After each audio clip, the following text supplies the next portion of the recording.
Right, okay. Right, going to work. Going Monday. Right, going to do my second job now. Going to do my second job now.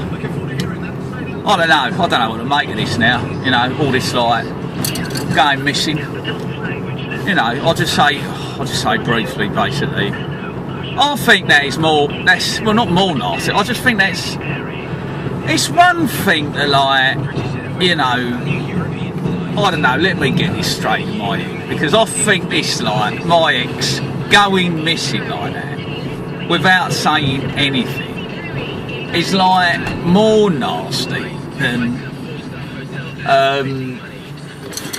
you know, than anything I could have done. Like, because I'll go on about this, like, you know, bereavement thing, like when people come out as transgender for their partners, yeah, or whatever. You know, it's like bereavement, it's like a loss. But it's not something that you're doing willfully. You're not coming out with the intention of, like, you know, putting anyone through anything. You're trying to make the situation better. And that's the difference there, which is why I think this, like, disappearing act is more nasty, because it's malicious. It's maliciousness, yeah. It's like to turn the emotional heartstrings up to full tilt, like, you know, it's to say, oh, you've hurt me so much. Oh, I don't even know that. I just got a feeling, yeah, that, like, you know, if I start feeling and thinking about all of that, you know, and justifying it, like, you know, that I'm stuffed, basically. I'm sunk if I go down that route, yeah. Because, like, then at the end of it, I get hit with something nasty. I just know it's coming, like, you know. People don't do this, like, without having some sort of, like, you know, some sort of hidden agenda. That's what I'm looking for. There's some agenda behind it, you know. Because, like, a daughter is not, like, being any... she's not, like, on the phone, like, oh, good, like, you know, ringing people up because her mum is so in a terrible place, like. I mean, her daughter's just there doing what she always does. I don't know what's going on with that. I just think that is more nasty thing to do to someone than anything I could have done to her, because, like, my actions, seriously, are not willful. I didn't do anything willfully with intent of causing someone any harm at all, you know. I've just got caught up in a maelstrom there, that's it, a maelstrom of hate and shit and God knows what, you know. And it's like, it's really draining on me, like I say. I'm not eating like I used to, and I'm not sleeping like, because you can't get away from it. It's like, it's, you know, like I say, any sort of change, unforced change, like, makes you feel unsettled, and that's what I am. I'm unsettled. I need to, like, realign myself with, like, the new reality that I'm facing, which is, like, as a single person, you know. I've been in a relationship for, like, what, 15 years. It's like, good or bad or whatever, that has been, like, the status quo. That's been, like, the, you know, that's the reality, I thought, of everything. You get used to it, like, good or bad, you get used to it. But then suddenly it all changes, it all goes tits up, and then you've got to realign yourself to it, like, you know, the new reality. Like, I haven't been a single person since, I can't remember, since I was in Israel when I was 21. I'm 52 now. You know, that's 30 odd years I've not been single. And suddenly I've got to overturn all that and become, like, a single person. But I'll tell you what, like, you know, for me, I'm ready for that, like, because I am sick to death of people. I'd never go near, like, I don't want another relationship, like, you know, I don't want to go through this, like, because I know, even at the start of this relationship, I've no reservations then. Even before that, I've always had reservations, because, like, you know, what has been the consistent feature in my life in terms of relationships is, like, they don't work. They don't work for me, you know.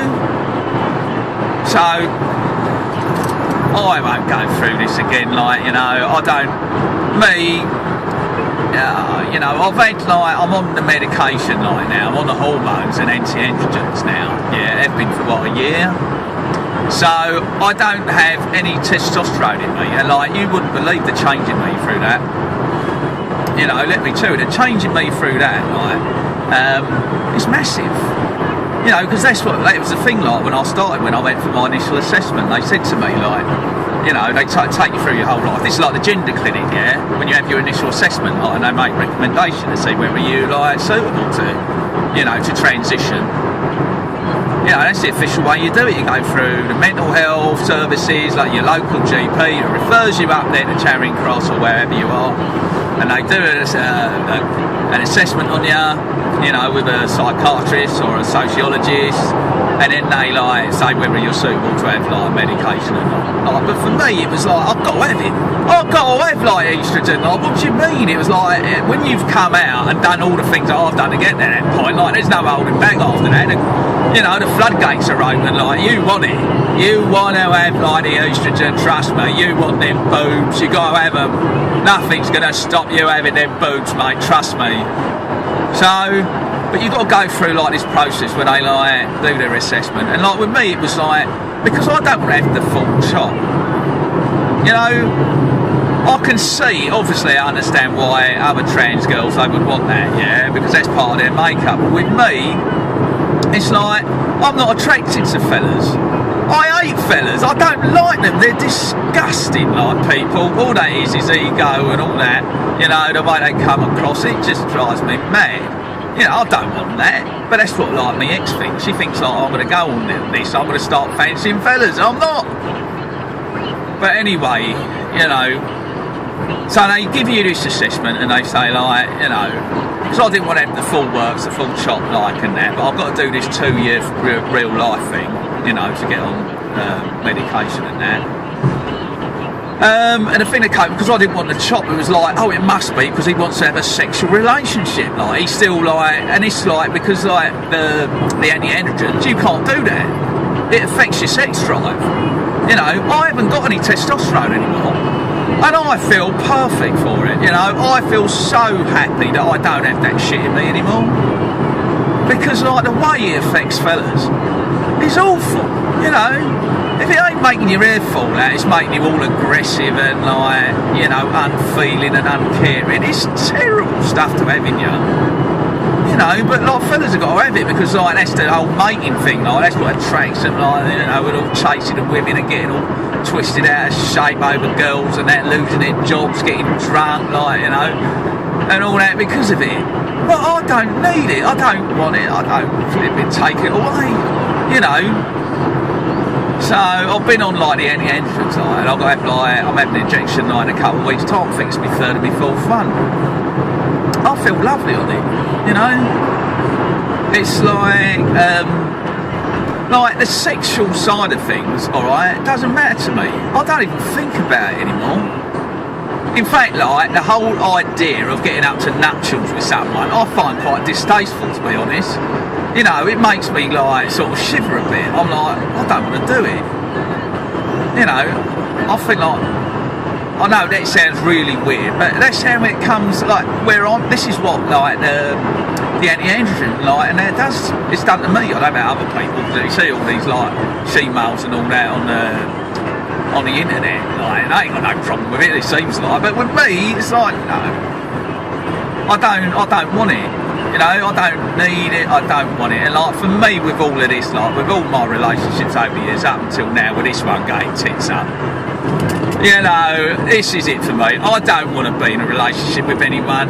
I just want to be left alone now to get on with life. You know, for now, maybe, I don't know, maybe my thoughts change in the future, I don't know. But for right now, I can't envisage, like, getting into another situation with somebody else, like, you know, because there's no point.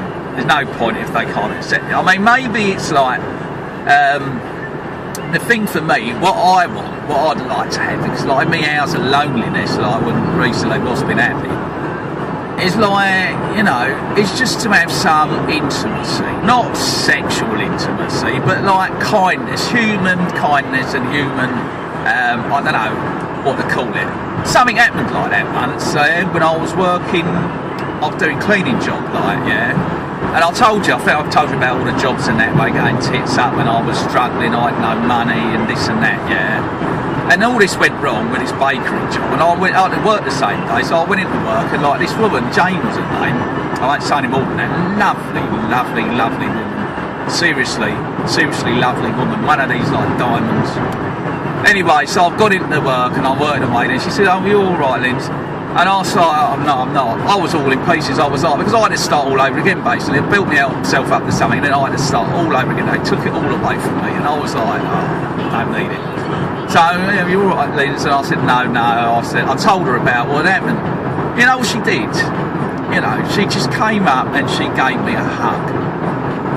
She came over, walked over, put her arms around me and gave me a hug, and I wouldn't ever forget that, like how that made me feel.